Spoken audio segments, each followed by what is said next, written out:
Cinema തുടങ്ങിയ സമയത്ത് തൊട്ട് ഞാൻ എൻ്റെ പേരൻസ് എവിടെ ഇരിക്കണേ നോക്കണം, ഞാൻ അവരെ കണ്ടില്ല. പിന്നെ ഇന്റർവ്യൂ സമയത്ത് വന്ന് നോക്കിയപ്പോൾ ഞാനത് മറന്നുപോയി. അപ്പം ഇങ്ങനെ ഞാൻ ചുറ്റും നോക്കുന്നുണ്ട്. ഈ സമയത്ത് എല്ലാവരും ഇങ്ങനെ ചാഞ്ഞിരിക്കുന്ന സമയത്ത് ഈ കോട്ടിലേക്ക് ഈ ഫാദർ വരുന്ന സീനിൽ ഈ എൻ്റെ ഫാദറിനെ എനിക്കൊരു ഡയഗണലായിട്ട് കാണാം.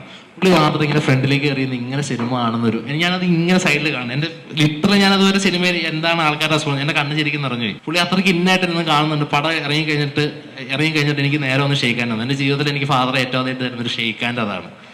അപ്പോൾ എനിക്ക് അതായത് ഇപ്പം അതിൻ്റെ അകത്ത് സിനിമയിൽ പറയുന്ന ഡയലോഗുണ്ട്, അതായത് ജ്യോതിക പറയുന്നുണ്ട്, അതായത് തന്നോളം പോകുന്ന മക്കളോട് അപ്പന്മാര് പ്രായമാകുമ്പോൾ നമ്മൾ അങ്ങോട്ടും ഇങ്ങോട്ടും അങ്ങനെ വലിയ സംസാരമൊന്നും ഉണ്ടാവില്ല. മറ്റേ ബിഗ് ബി മൂണായിരിക്കുമല്ലോ അച്ഛനും അമ്മയെന്ന് എന്താണ് കടയിൽ പോകുന്നുണ്ടോ, പൈസ വേണം, ഓക്കെ എന്നൊക്കെ പറയും, പോക്കറ്റിലുണ്ട് എടുത്തോ എന്നൊക്കെ പറയുന്നത്. അങ്ങനത്തെ ചെറിയ ചെറിയ കോൺവെർസേഷൻസ് മാത്രമേ ഉണ്ടാവുള്ളൂ. എൻ്റെ അടുത്ത് ഷെയ്ക്കാൻ വന്നിട്ട് പറഞ്ഞു, ഭയങ്കര നന്നായിട്ട് ചെയ്തിട്ടുണ്ട്, ഇത് വേറെ ലെവലാണെന്ന് പറഞ്ഞു. അപ്പോൾ ഇതെന്ത് ബാസ അച്ഛൻ സംസാരിക്കുന്നു ഞാൻ കേട്ടു. പക്ഷെ എനിക്ക് ഭയങ്കര സന്തോഷമായിരുന്നു. അതാണ് സിനിമ അല്ലെങ്കിൽ ഒരു ഐഡിയയുടെ മാജിക്